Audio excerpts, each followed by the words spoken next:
그래서 오늘 저는 말씀의 제목을 풍성한 열매를 맺으려면, 우리 주보상에는 그렇게 나와 있지만은 이 말씀 전체를 하면 풍성한 열매를 맺으려면 어떻게 해야 됩니까? 라는 것이 오늘 말씀의 제목이 되겠습니다. 우리 주변에 보게 되어지면 많은 나무들이 있습니다. 이 많은 나무들이 있는데 이 나무들을 우리가 크게 세 종류로 나누어서 얘기를 할 수가 있어요. 어떻게 나눌 수 있냐면, 많은 나무들을 보게 되어지면 첫째는 꽃은 있는데 열매가 없는 그런 나무가 있어요. 여러분, 꽃은 있는데 열매가 없는 나무 가운데 가장 대표성을 가진 나무라 하면 우리 그림이 나오죠. 장미꽃입니다. 장미꽃. 장미는 향기가 얼마나 아름답습니까? 향기가 향긋하잖아요. 그런데 장미는 꽃은 아름답지만은 열매가 없어요. 또 그런가 하면 어떤 나무는 열매도 있고 꽃도 있고 열매도 맺는 그런 유의 나무가 있습니다. 대표성을 가진 나무를 들려면 우리는 복숭아를 들 수가 있어요. 이 복숭아 나무는 꽃이 필 때 얼마나 아름다운 향긋한 향기가 납니까? 그뿐 아니라 이 복숭아는 아주 탐스러운 열매를 많이 맺게 되어지는, 그래서 꽃도 향기롭고 열매도 맺게 되어지는 이런 유의 나무들이 있습니다. 또 그런가 하면 또 하나의 나무는 뭐냐면, 꽃은 피기는 피는데 별로 꽃 향기는 별로 없어요. 그런데 열매는 많이 맺는 그런 나무가 있습니다. 역시 대표성을 가진 나무를 들으려고 하면 우리는 포도나무를 들 수가 있어요. 포도나무는 꽃은 핍니다. 그러나 꽃 향기는 별로 없어요. 그러나 열매만큼은 어느 나무보다도 가장 많이 한 나무에서 맺는 열매는 포도나무만큼 그렇게 많은 열매를 맺는 그런 나무가 없을 것 같다 생각이 됩니다. 이렇게 일반적으로 우리 나무를 세 종류로 나눌 수가 있는데, 어떻게 보면 우리 인생도 이 나무의 종류와 비슷한 그런 것 같아요. 우리 사람들을 보게 되어지면 어떤 사람은 향기는 있는데 열매가 없는 사람, 또 어떤 사람은 향기도 있고 열매가 있는 사람, 그런가 하면 어떤 사람은 향기는 별로 안 나는데 많은 열매를 맺고 살아가는 이런 유의 사람들이 있더라 이 말입니다. 그렇다면 오늘 이 예배에 오신 여러분들은, 나는 지금 이 세 종류의 나무 가운데서 어디에 내가 속해 있는 인생을 살고 있는지 한번 잘 살펴보시면서 자신을 한번 점검해 보는 그런 시간이 되었으면 좋겠어요. 자, 그런데 오늘 우리 예수님께서는 성도와 우리 예수님의 관계를 말씀하실 때에 나무로 표현을 하게 되었을 때에 오늘 1절과 2절에서 이렇게 말씀하십니다. 나는 참 포도나무요 내 아버지는 농부라. 무릇 내게 붙어 있어 열매를 맺지 아니하는 까지는 아버지께서 그것을 제거해 버리시고, 무릇 열매를 맺는 까지는 더 열매를 맺게 하려 하여 그것을 깨끗하게 하시느니라. 그렇게 말씀하셨어요. 자, 그러면 왜 우리 예수님께서 이 자연계에 수많은 나무들이 많이 있고 아름다움으로 치면은 이 포도나무보다도 더 아름다운 것들이 얼마나 많아요. 어떤 재질로 치면은 포도나무보다도 얼마나 더 좋은 재질이 많습니까? 그런데 아름답지도 아니하고 재질로도 별로 쓸모가 없는 이 포도나무를 예수님이 우리를 비유로 말씀하실 때에 이 포도나무를 비유해서 말씀을 하셨을까? 그 목적이 어디에 있을까? 아마 모름지기 예수님께서 우리를 비유로 포도나무의 가지의 비유를 하신 이 이유는 단 한 가지 이유가 있을 것 같아요. 바로 그것은 포도나무는 그 어떤 나무보다도 가장 많은 열매를 맺을 수 있는 그런 나무이기 때문에 우리 예수님께서 비유로 말씀하실 때 우리를 포도나무의 가지에 이렇게 비유해서 말씀을 하시지 않겠는가? 그렇게 생각을 합니다. 그렇다면 예수님께서 오늘 우리들에게 기대하시는 것이 뭐라고 합니까? 바로 그것은 뭐니 해도 바로 열매가 아닐까. 열매. 그래서 우리 기독교를 일명 열매의 종교라 그렇게 부르기도 하는 것입니다. 자, 그런 맥락에서 오늘 이 본문의 말씀을 조금 더 깊이 살펴보게 되었으면, 그래서 우리 예수님께서는 이 짧은 말씀 속에서 열매란 말씀을 무려 6번씩이나 계속적으로 강조하고 있음을 볼 수가 있습니다. 그러면서도 그 열매를 말씀하실 때도 많은 열매를 말씀하고 계시는데, 여기 2절의 말씀 보니까 더 열매를 맺게 하려 하여, 그 다음에 5절에도 열매를 많이 맺으니, 그리고 8절의 말씀에도 보니까 뭐라 그랬습니까? 너희가 열매를 많이 맺으면 내 아버지께서 영광을 받으실 것이요. 이렇게 말씀하시면서 우리 사랑하는 성도들이, 우리 예수님이 우리를 향해서 기대하시는 것은 바로 많은 열매를 맺는 이런 열매 있는 삶을 오늘 저와 여러분들에게 요구하고 있다는 것을 명심을 하시고, 지금은 어느 때보다도 우리가 이 결실의 계절을 맞고 있는 만큼 우리가 오곡백화를 바라보면서 저 많은 자연에도 저런 아름다운 열매를 많이 맺는 것처럼 오늘 이 순간 우리 주님께서 나도 저 자연에 저런 많은 이제 열매처럼 많은 열매를 요구하고 계시겠구나. 우리 그런 생각을 하면서 나는 지금까지 주님을 믿어오면서 어떤 열매를 내가 하나님께 드릴 수 있을까? 이런 마음을 통하여 오늘 말씀에 도전받는 그런 귀한 시간이 되기를 바라는 겁니다. 자, 그럼 먼저 하나님께서 원하시는 열매는 어떤 열매가 있을까? 오늘 하나님께서 오늘 저와 여러분들에게 열매를 요구하고 계시는데, 하나님께서 우리들에게 요구하시는 열매 가운데 가장 으뜸이 되어지는 열매는 어떤 열매일까? 그것은 뭐니 해도 하나의 변화된 삶의 열매. 우리 사랑하는 성도들이 예수 그리스도를 마음의 구주로 영접하고 난 다음에 우리의 삶이 변하기를 원하는 겁니다. 여기에 변화된 삶의 열매라는 것은 우리의 인격의 변화를 우리 주님께서 요구하신다라고 볼 수가 있습니다. 이에 대해서 세례 요한은 마태복음 3장 8절의 말씀 보니까 그런 맥락에서 그러므로 회개에 합당한 열매를 맺어라. 예수님을 마음의 구주로 영접하는 사람은 제일 먼저 회개에 합당한 열매를 맺어라. 이 말은 변화의 열매를 생활 속에 맺어라. 그런 말씀의 의미가 되겠습니다. 이는 사도 바울도 담에색 도상에서 예수님을 빛 가운데 만난 이후에 그의 삶이 변화되는 겁니다. 그는 그래서 특별히 에베소 교회 성도들에게 에베소서 5장 9절에서 뭐라고 얘기합니까? 그런 맥락에서 빛의 열매는 모든 착함과 의로움과 진실함에 있느니라. 예수 그리스도를 마음의 구주로 영접한 사람은 어둠의 세계에서 빛의 세계로 나오게 되어지는데, 그 빛의 세계에 사는 사람은 착함과 그리고 의로움과 진실함 속에 살아가는, 이것이 변화의 삶의 모습이다. 그렇게 사도 바울은 에베소 성도들에게 말씀하고 있음을 보게 되었습니다. 자, 이 중에 특별히 착하다는 말씀, 여러분 우리가 살아가면서 이 착하다는 말을 많이 쓰고 있지 않습니까? 야, 저 사람 참 착해. 아이고 저 학생 봐라, 참 착한 학생이잖아. 이게 이 착하다는 말을 많이 합니다. 그런데 우리 특별히 예수 믿는 우리들은 우리 주변 사람들을 통해서 여러분들 살아가면서 착하다는 말을 좀 듣고 살아가야 돼요. 여러분 어떻습니까? 살아오시면서 한 번이라도 누군가에게 착하다는 말을 한번 들어보셨나요?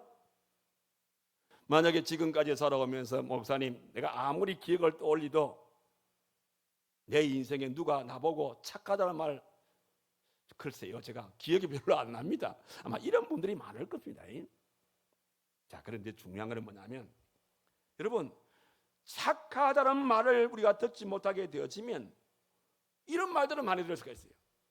예수 믿는 사람이 왜 그 모양이야? 이렇게 오히려 안 믿는 사람들에게 우리가 이렇게 책망받은 그런 경험은 있죠. 또 우리 학생들, 너 그래 믿으려면 예수 믿지 마. 교회 나간다는 놈이 말이에요. 저 모양이야. 그러려면 예수 믿지 마. 이런 식으로 아마 부모들에게 혹시 이렇게 또 책망을 들었던 그런 경험들이 있는 셈이면 이건 문제입니다. 이거 진짜 문제야. 그래서 우리 예수님께서 예수님을 믿게 되어지면 제일 먼저 우리의 마음속에 해결한 게 뭐예요? 해결한 것은 우리 인생을 돌이키는 거 아닙니까? 리턴하는 거 아닙니까? 뉴턴하는 거 아닙니까? 내가 지금까지 이렇게 살아왔는데 예수를 믿음으로 말미암아 이제 빛된 삶을 살아가기 때문에 어둠의 세계에서 빛의 세계로 돌아서는 게 이게 해결 아니겠어요? 그래서 이 변화를 어느 정도 변화를 말씀을 하시냐면 우리 예수님께서 씨 뿌리는 비유를 통해서 우리에게 그 답을 줍니다. 그래서 씨 뿌리는 비유를 통해서 좋은 땅에 뿌려진 씨는 얼마의 결실이 있다 그랬어요? 30배로, 60배로, 100배의 결실이 있다 그랬어요. 이 말의 의미는 뭐냐면 예수 그리스도를 내 마음의 구주로 영접을 했다면 우리의 생활 속에 어느 정도 변화가 일어나야 되냐 하면은 30배로, 60배로, 100배가 넘치는 이런 완전한 변화가 우리의 생활 속에 일어나야 한다라는 그런 말씀입니다. 이 열매를 우리 주님이 원하시는 거예요. 그래서 예수를 믿게 되어지면 마음의 변화가 일어나는 것이고, 마음의 변화가 일어나게 되어지면 자연스럽게 인격의 변화가 일어납니다.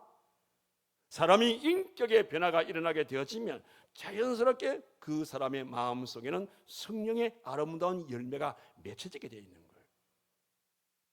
그래서 사도 바울은 갈라디아 5장 22절과 23절에서 그런 맥락에서 성령의 9가지 열매를 말씀하고 있지 않습니까? 우리 잘 아는 말씀이죠. 우리 사랑하는 성도들이 하나님을 향하여 맺을 열매가 있다. 어떤 열매입니까? 사랑과 희락과 화평이다. 사람과 사람 사이에 맺어야 할 열매가 있다. 뭐라고 했습니까? 바로 그것은 오래 참음과 자비와 양선이다. 그리고 내 자신이 하나님 앞에 어떤 모습으로 살 것인가? 그것은 충성과 온유와 절제다. 적어도 우리의 마음속에 이런 인격의 변화가 일어나야 된다. 인격의 변화가 일어날 때에 이런 성령의 9가지 열매가 맺혀지는 이런 9가지 열매를 맺은 자를 일컬어서 우리는 변화의 삶을 살아가는 믿음의 사람이다. 이렇게 말할 수가 있는 거예요. 자, 그런데 참으로 안타까운 것은 오늘날 우리 성도들을 바라보면 변화가 참 일어나지 않는 것 같아요. 제가 이 목회를 하면서 참 한 번씩 회의가 와. 내가 이래도 이렇게 하면서까지 내가 목회를 꼭 해야 되나? 그게 어느 때냐 하면 아무리 이 강단에서 여러분들에게 말씀을 통해서 지금은 변할 때입니다. 우리 이렇게 삽시다. 저렇게 삽시다. 하나님 말씀이 이런 말씀이 있습니다. 아무리 내가 소리를 질러도 여러분들이 안 변해. 안 변해요.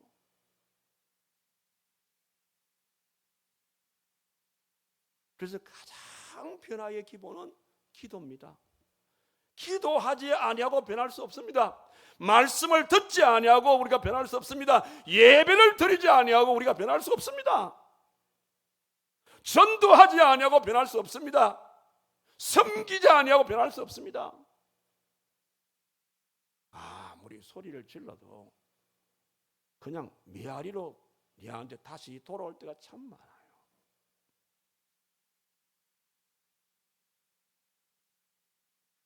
한번 여러분 자신이 한번 제가 한 이 얘기를 한번 들어봐요. 여러분들이 한번 목사님이 하신 말씀, 저 말씀이 내 생활에 한번 비추어서 본다면 듣고 보니 그렇네.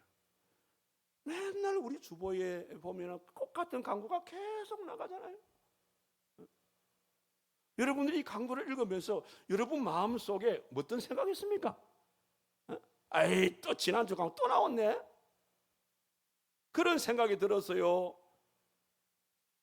이 강구를 읽으면서 맞아, 내가 이렇게 목사님이 애타게 우리를 향해서 호소하고 있는데 나는 과연 어떻게 처세하고 있느냐 한번 돌아보라고. 여러분, 강고 나간 만큼 삶의 변화가 왔습니까? 말씀을 들을 만큼 여러분의 삶의 인격의 변화가 왔습니까? 변하지 아니하고는 절대적으로 우리의 생활 속에는 열매가 없다는 것을 여러분 마음에 기억을 하세요. 그런데 중요한 것은 변화의 열매를 누가 원합니까? 김 목사가 원하는 겁니까? 아니에요. 김 목사가 원하는 것이라면 여러분들 안 할 수도 있어요. 그런데 이 열매는 내가 원하는 게 아니에요. 바로 우리 하나님이 우리 사랑하는 성도들이 예수 그리스도를 마음의 구주로 영접했다면 가장 기본적인 변화의 삶이 이 변화의 열매라 이 말이에요. 이 변화의 열매가 일어나지 아니하고는 그다음 얘기할 필요가 없다는 거예요. 오늘 이 말씀을 우리가 각성하면서 반성하면서 결단하는 그런 마음으로 자신을 돌아보면서 한번 변화를 개할 수 있는 그런 귀한 시간 되기를 주님의 이름으로 축원합니다. 이 변화의 열매를 제일 먼저 원하고요. 그다음 두 번째는 어떤 열매냐면 전도의 열매를 우리 하나님이 원하신다 그랬어요. 왜냐하면 예수님이 이 땅에 오신 목적이 뭡니까? 영혼 구원 아닙니까? 예수님께서 십자가에 못 박혀 죽기까지 이 땅에서 행한 모든 사역의 목적이 뭡니까? 영혼 구원이었지 않습니까? 예수님께서 성천하시기 직전에 역시 마찬가지로 유언처럼 남긴 말씀이 무슨 말씀입니까? 역시 마찬가지로 영혼 구원이라. 그래서 마태복음 28장 19절의 말씀 보니까 뭐라 그랬습니까? 그러므로 너희들은 가서 모든 민족을 제자로 삼아 아버지와 아들과 성령의 이름으로 세례를 베풀라고 그렇게 말하잖아요. 그분입니까? 사도행전 1장 8절의 말씀 보니까 너희가 성령의 권능을 받으면 예루살렘과 유대와 사마리아와 땅 끝까지 이르러 내 증인이 되어달라. 이런 말씀을 우리들에게 유언으로 남기지 아니했냐 이 말입니다. 그래서 사도 바울은 그 유언의 말씀을 지키기 위해서 얼마나 많은 고통과 고초를 겪었습니까? 그러면서 그는 가는 곳곳마다 주님의 이 복음 전파는 우리 예수님 마지막 유언의 말씀입니다. 우리의 사명인 동시에 예수님의 유언의 말씀입니다. 그래서 우리는 복음의 빚진 자입니다. 복음을 부끄러워하지 맙시다. 그래도 안 할 때는 우리가 복음을 안 전하면요 우리의 생활 속에 화가 미친다고 하나님께서 말씀하셨습니다. 하면서까지 그렇게 애타게 주의 복음 증거에 대해서 그렇게 얘기했어요. 자, 그렇다면 여러분의 지금까지 믿음 생활 속에 여러분으로 하여금 우리 활천제일교회, 아니 활천제일교회 아니도 괜찮아요. 하나님의 교회에 여러분을 통해서 얼마나 전도의 열매가 맺혀져 있냐 이 말입니다. 제가 지난주에 춘천 시민교회가 건축을 하다가 이런저런 일로 많이 어려움을 겪어요. 준공이 안 되어지고 업자들하고 얽히고 설키게 되어지고 참 그래서 법정 소송까지 가게 되어지는, 제가 그 얘기를 듣고 제가 그냥 넘어갈 수가 없어요. 하나님의 성전을 짓는 과정 속에 이렇게 싸워서 시간 낭비합니다. 그래서 그 업자 가운데 또 토목은 별도지만 건축한 업자가 우리 김해에 있는 어느 장로님이라. 그런데 장로님께서 왜 중단을 하셨습니까? 하니까 또 건축을 시켜놓고 돈을 안 주겠다 그러니까 모르겠다 그러니까 할 수가 없죠. 이런저런 이게 막 그냥 이해관계가 걸렸어. 그래서 자, 이러지 마라. 강원도 지역은 우리 교단으로서 약한 지역이니까 선교적인 차원에서 해야 된다. 장로님 손해를 보더라도 합시다. 그 조그마한 예배당 지으면서 제 말에 목사님께서 말씀하시니까 제가 순종하겠습니다. 그래서 약 1억 정도 손해를 봐요. 조그마한 공사에서 1억 정도 손해를 보면서 목사님 말씀대로 이거 그냥 취하하고 끝내겠습니다. 그래가지고 이제 같이 금요일날 새벽같이 이제 우리 김해 두 분의 장로님하고 본체하신 분하고 저하고 서 있어 이제 그 춘천 멀대요. 자동차로 5시간 걸리더라고. 왕복 10시간 합니다.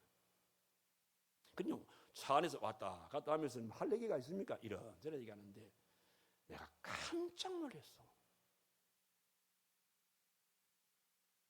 대화가 뭐냐면 전화가 막 걸려오고 하는 대화가 뭐냐면 다 전도 얘기라. 그 중에 한 장로님이 목사님 저 오늘 주일 저 대구에 있는 서문호교에 제가 집회 갑니다. 그냥 무슨 장로님 집회 다닙니까? 하니까 저 목사님 저 무슨 집회 갔냐면 전도 간정 집회 간다는 거예요. 장로님 전도합니까? 무슨 말 합니까 목사님? 저는요 매 주일마다 1명 이상 제가 전도 안 한 적이 없습니다. 52주 1년에 52명 이상을 제가 전도한 사람입니다. 수년 거리에 온 사람입니다. 그분이 누구냐면 모든 민족교회 송재철 장로야. 그분이 처음에는 그런 분이 아니거든요. 개성도 강한 분인데 어떻게 그래 했나 하니까 옆에 앉아있는 윤창현 장로한테 배웠다는 거예요. 윤창현 장로 누구냐면 세계례교회 장로야. 여러분 모든 민족교회가 부흥이 되고 세계례교회 부흥이 그게 목사 한두 사람 아니에요. 그 세계례교회 같은 경우는 윤창현 장로 말고 김재 무슨 장로인데 그분은 1년에 그 교회에 3,000명 전도한 사람이에요. 그래서 이분이 이번에 김해 장로연합회 회장이 됐는데 사업이 뭐냐면은 그래 안 돼요. 우리는 다른 거 안 하고 모이면은 지난 몇 명 전도했는지 그 확인하겠다는 거예요. 야, 내 그 말 듣고 참 많이 내가 참 말은 깊이 안 했지만 부끄러워서 우리는 유튜브에 이 방송 나갈 때 그 말은 참 못 하겠고 내가 3분에 얘기할게요. 우리는 좀 다른 거 얘기하고 있지 않습니까? 전도 말고 차마 그 얘기는 못 하겠더라고 그 자리에서.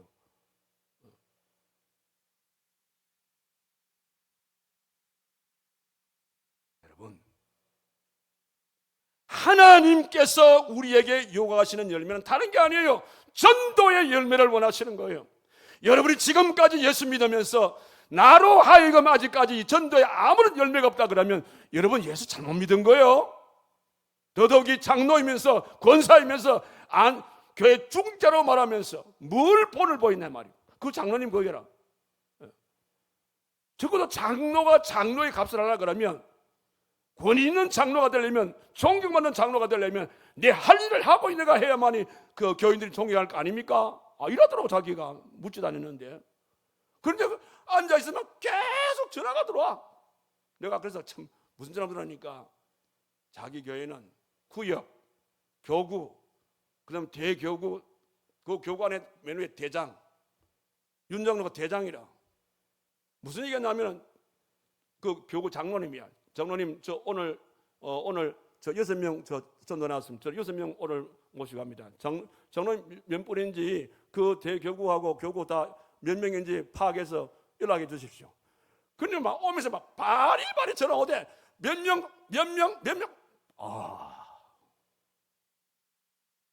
우리 장로님들 참 우리 윤창현 장로한테 가서 배워오십시오. 송재철 장로한테 가서 배워오시면 좋겠어. 그분들이 어떻게 살아가는지. 여러분, 우리는 그냥 내 앞에 주어진 이것도 감도 안 하고 바둥바둥하는 거야. 여러분, 나만 바라보지 말란 말이에요. 우리가 열심히 전도하게 되어지면 백지장도 맞들면 가볍다는 말이 있듯이 우리가 열심히 복음 전해서 교회가 성장하게 되어지면은 우리 장로님 좀 우리가 또 짐을 지할 부분들도 그만 가벼워질 수 있는 겁니다. 분명한 사실은 하나님께서 이 열매를 원하시는 거예요.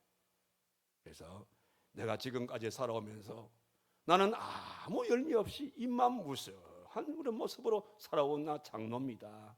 나 권사입니다. 나 집사입니다. 나 성도입니다. 여러분, 이게 우리 하나님 앞에 내놓을 결산입니까? 우리 다시 한 번 더 신앙의 전호를 가다듬고, 전도의 열매가 하나님께서 내게 요구하시는 열매로구나. 내 마음에 다시 한 번 더 신앙의 전호를 가다듬어서, 좋다, 나도 송장로도 하고 윤장로도 하는데 나도 장로냐, 남들 왜 못하게? 지금 그 교회가 그런 식으로 불이 붙기 시작해가지고요, 이 장로가 하니까 나도 할 수 있다. 그래, 저 장로가 하니까 나도 할 수 있다. 그러니까 권사들이 우리도 할 수 있다. 일이 돼. 그런 분위기를 흘러가니까, 그 교회 분위기를 모이면 몇 명 전도했노? 그 다음에 또 뭐냐, 심지어 부부가 모이도 당신 오늘 이번 주 누구 모시고 할 건데 어떻게 했는데, 부부가 모이면요 다른 얘기 안 하고 그 얘기 한대. 다른 얘기 할 일도 그런 시간도 없대요. 이야, 이런 가정에 이런 교회 하나님 복을 왜 안 주겠나?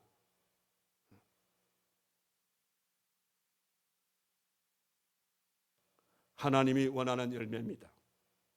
그리고 또 하나의 열매는 뭐냐면 감사와 찬양의 입술의 열매라. 히브리서 13장 5절의 말씀 보니까, 그러므로 우리는 예수로 말미암아 항상 찬송의 제사를 하나님께 드리자. 여러분, 10월과 11월은 결실의 계절 아닙니까? 여러분, 결실의 계절을 통해서 여러분의 입가에 감사 찬양이 끊어지지 않아야 돼요. 길을 갈 때도 참 이 곡식들을 바라보면서, 아름다운 단풍 물들어가는 이 자연 환경을 바라보면서 참 아름다워라 주님의 세계를 우리가 입술을 통해서 마음껏 하나님께 감사하고 찬양할 수 있는 이런 열매를, 우리의 입술에서 불평,원망이 아니라 감사 찬양의 이 입술을 하나님께서 원하고 있다는 것을 기억하시고, 그래서 기본적으로 변화의 열매, 전도의 열매, 우리의 감사와 우리 입술의 찬양의 입술의 열매를 하나님이 원하시니, 오늘 우리 모두가 이 열매를 하나님께 드릴 수 있는 그런 종들이 다 되기를 주님의 이름으로 축원합니다. 그러면 이런 열매를 우리가 맺으려면 우리가 해야 할 일이 뭘까? 열매를 맺기 위해서 해야 할 일이 뭘까? 자, 참 감사한 것은요, 이런 열매 나 기대한다 하고 주님께서 그 열매 가지고 오느라니 이렇게 말하지 않았어요. 그 열매를 맺기 위해서 나도 같이 일하겠다. 내가 원하는 열매는 이런 열매인데, 이 열매를 내가 너희들에게 내가 그냥 요구만 하는 것이 아니라 이 열매를 맺게 하기 위해서 나도 함께 일하겠다. 하나님께서 이 열매를 위해서 일하겠다, 이렇게 말씀하셨어요. 하나님은 무슨 일을 하신다고 그랬어요? 오늘 말씀 보니까 2절과 3절 보십시오. 여기 보니까 물은 내게 붙어 있어 열매를 맺지 아니하는 가지는 아버지께서 그를 제거해 버리고, 물은 열매를 맺는 가지는 더 열매를 맺게 하려 하여 그것을 깨끗하게 하시느니라. 너희는 내가 일러준 말로 이미 깨끗하여졌으니. 여기에 하나님께서, 열매를 기대하시는 하나님께서, 열매를 우리에게 요구하시는 하나님께서 그 열매를 맺게 하기 위해서 나는 이런 일을 할 거야 하신 말씀이 이 말씀인데, 이 말씀에서 두 가지 우리 하나님은 말씀했어요. 하나는 뭡니까? 여러분, 포도나무는 이 넝쿨나무잖아요. 넝쿨로 뻗어가잖아요. 그 넝쿨이기 때문에 이게 다듬기를 잘해야 됩니다. 그래서 불필요한 가지들은 다 잘라버리고, 그리고 꼭 필요한 가지를 이렇게 잘 가꾸어 줘야 됩니다. 그러니까 하나님께서 여기는 뭐냐면 가지치기하고 내가 가지를 가꾸는 그 일은 내가 할게. 가장 힘든 거 아닙니까? 그거는 내가 할게. 하나님께서, 열매를 기대하신 하나님께서 가지치기하고 가지를 가꾸는 거거서 내가 할게. 이렇게 우리 하나님께서 말씀하고 계시는 것을 보게 됩니다. 어디 그런 말했나? 어디야? 깨끗하게 하겠다. 이것에 가지치기 하겠다, 이 말이거든요. 자, 여기에 가지를 친다는 것이 영적으로 무엇을 의미하느냐? 이 말씀은 바로 하나님의 말씀의 가위로 나의 인생의 나쁜 가지를 잘라버리겠다 이 말이거든요. 여러분, 우리 인생의 나쁜 가지는 어떤 것이 있습니까? 이를테면 우리들의 나쁜 습관, 그리고 취미생활을 한다고 주의를 어기는 이런 일들, 그리고 욕심, 나쁜 친구들 만나가지고 오늘 주일날 교회 안 오고 친구들을 어울려가지고 뭐 등산이 뭐 어디 가니, 이런 것들이 다 나쁜 가지들이에요. 그런 가지들을 내가 다 잘라버리겠다는 거예요. 이는 사도 바울도 에베소서 4장 31절에서 뭐라 합니까? 나쁜 가지는 악독과 노함과 분쟁과 떠드는 것과 비방하는 것과 모든 악의와 함께 그게 다 나쁜 가지다. 그걸 다 버리고 그랬어요. 이런 걸 버리지 아니하고는 이런 것들이 자양분을 다 빨아먹게 되어지면 열매가 안 맺어요. 그래서 우리 하나님께서 내가 다 너희를 보고 이런 거 보이면 내가 다 가지치기 하겠다, 이렇게 말씀을 하신 거예요. 자, 가지치기라니까 내가 이 얘기가 생각이 납니다. 저는 시골 출신이잖아요. 저는 우리 집에서는 저는 소를 키워보지는 않았지만은 소를 키우는 집들을 많이 봤고 또 소먹이 친구들하고 같이 또 소먹이도 해봤어요. 근데 한 번은 우리 동네에 소 외양간에 불이 났어요. 여러분, 소 외양간에 불이 났을 때에 소가 외양간을 뛰쳐나갈까요? 안 뛰쳐나갈까요? 절대 안 뛰쳐나갑니다. 소 외양간에 불 났지만은 소가 안 나갑니다. 그래서 줄을 잡고 꽃비를 잡고 그냥 땡겨도 엉덩이 쭉 빼고 안 나가요. 그런데 외양간에 불이 났을 때에 소를 빨리 외양간에서 내보내는 방법이 딱 하나 있어요. 저는 그걸 봤어. 와, 어른들이 왜 저래 하지 하는데 소가 있죠. 소가 먹는 저 여물통 있죠. 여물통. 소가 먹는 여물통을 엎어버립니다. 불이 났을 때 소가 먹는 이 여물통을 엎어버리니까 소가 호닥닥 뛰어나가더라고. 왠 줄 아세요? 소는 여물통이 자기의 소망이라. 왜? 우리 주인님이 이 여물통에다가 자기의 맛있는 음식을 다 담아주니까 여물통이 자기의 소망이라. 그런데 그 여물통을 엎어버렸단 말이야. 그러면 그 소망이 끊어졌지 않습니까? 그러니까 소가 확 뛰어나가는 거야. 혹시 여러분들 소 외양간에 불날 일이 없겠지만 있으면 다른 거 하지 마요. 여물통 엎어보면 탁 뛰어나가 봅니다. 인생도 마찬가지예요. 여러분, 하나님께서는 때로는 우리의 신앙의 여물통을 엎는 경우가 있어요. 어떤 경우냐? 하나님을 의지하지 아니하고 다른 것을 의지하는 거예요. 친구를 의지하고 이것저것을 의지하고 저걸 의지하고, 하나님을 의지하지 아니하고 다른 무엇을 의지하게 되었을 때에 하나님께서는 여러분들을 그대로 두게 되어지면 여러분 인생 망치니까 빨리 그 의지하지 말라고 그냥 그걸 그냥 여물통 엎듯이 엎어버린단 말이에요. 그래서 여러분들을 그런 위기에서 우리를 구해 주시는 겁니다.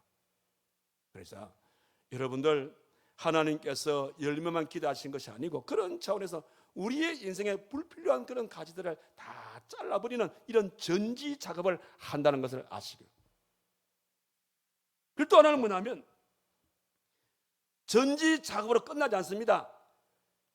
이 다 불필요한 건 잘라버리고 필요한 부분을 가지를 남겨놓았을 때에는 요가 잘 자랄 수 있도록 잘 가꾸어 주십니다.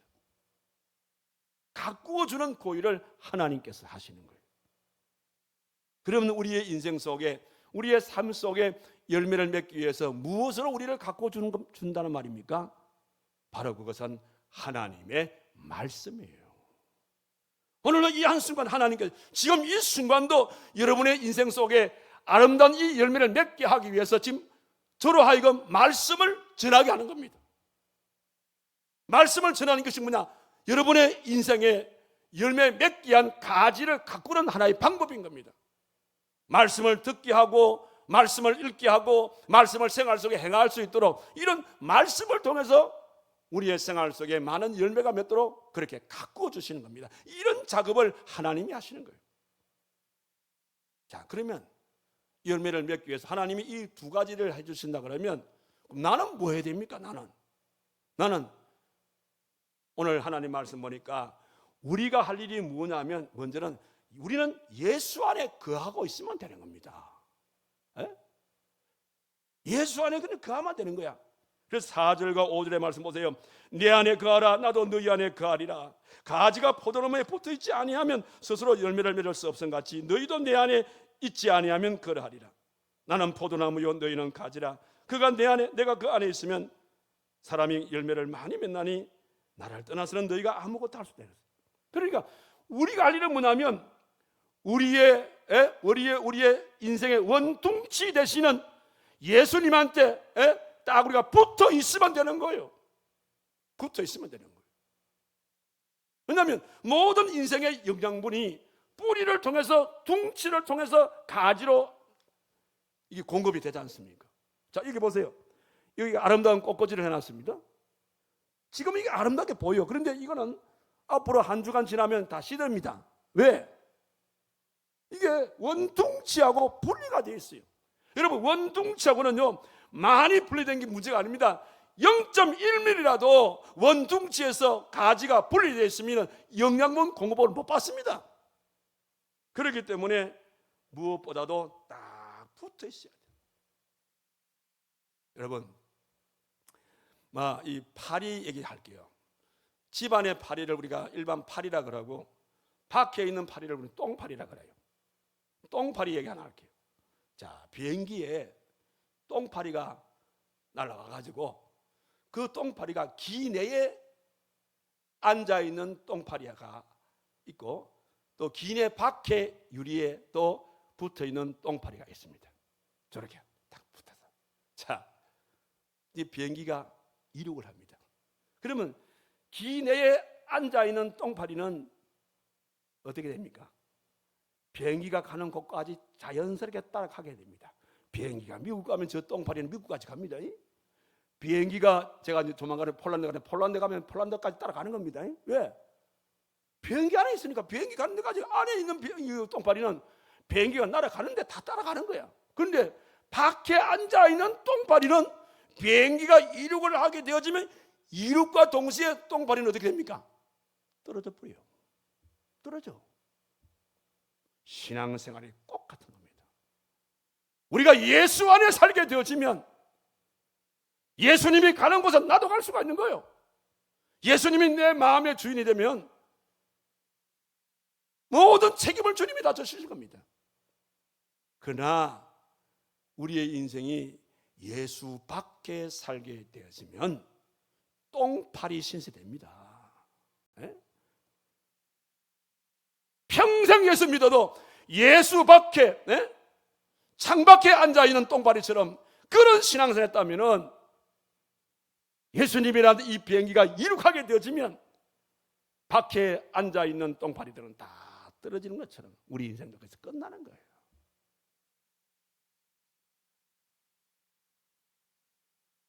그래서 우리는 어떤 환경 가운데서도 예수 안에서 살아야만이 그래야만이 많은 열매를 맺는다 이렇게 말한 거예요.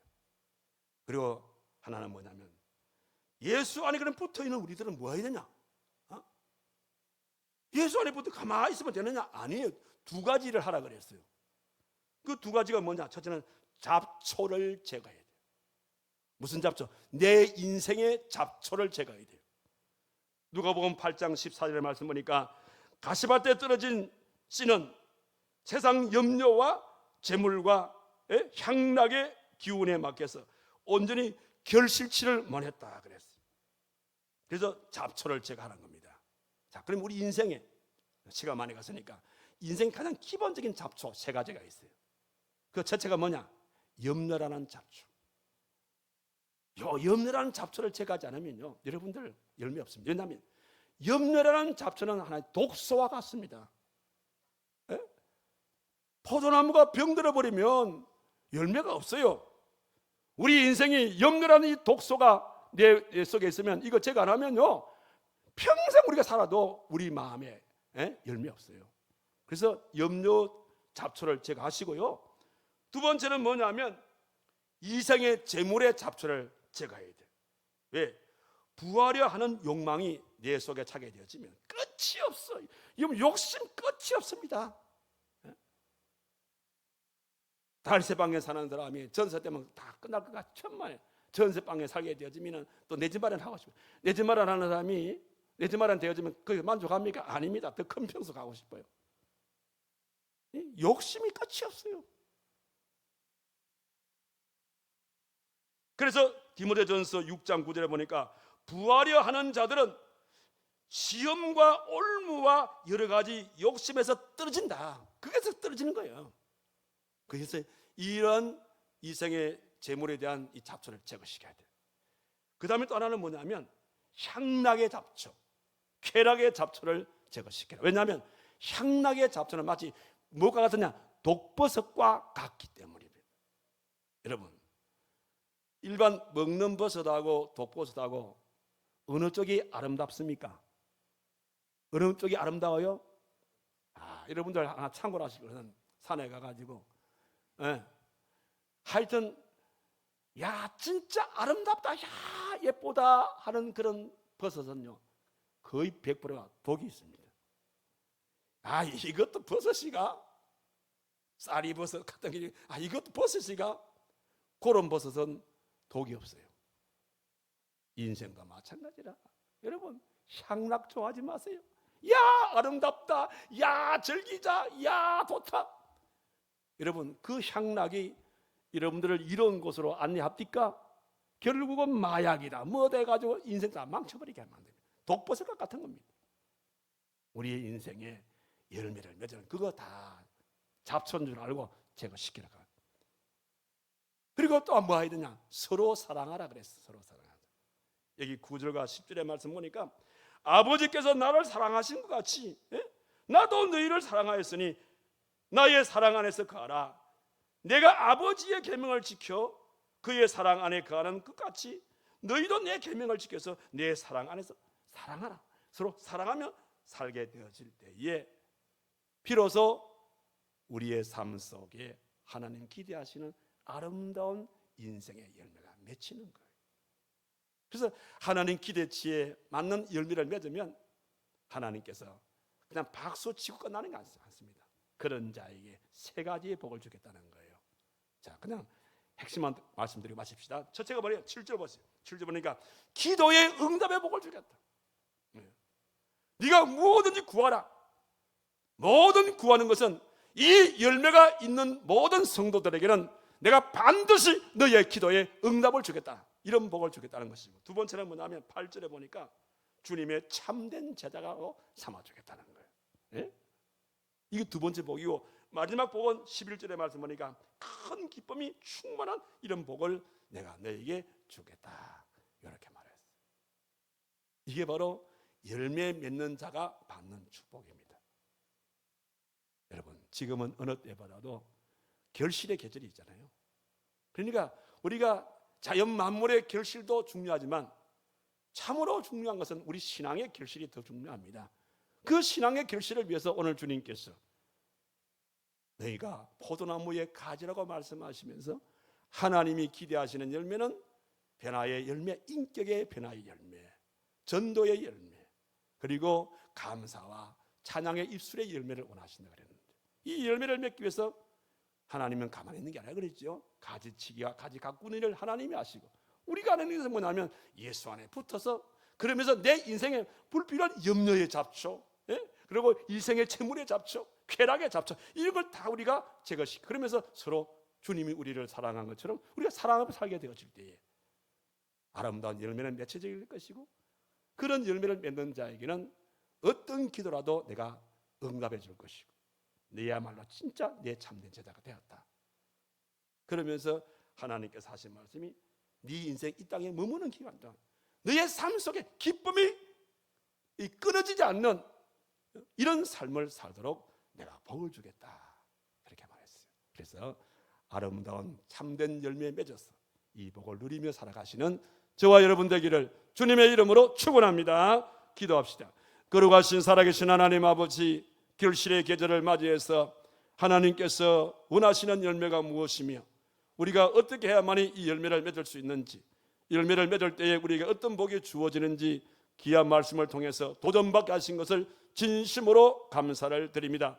허락하신 말씀 순종하여 잘 우리가 순종하여 실천에 옮김으로써 약속의 복을 누려서 하나님께 영광 생활 속에 말할 수 없는 기쁨과 감사와 축복 속에 살아갈 수 있는 우리 모두가 되게 하여 주시옵소서. 예수님의 이름으로 기도하옵나이다. 아멘.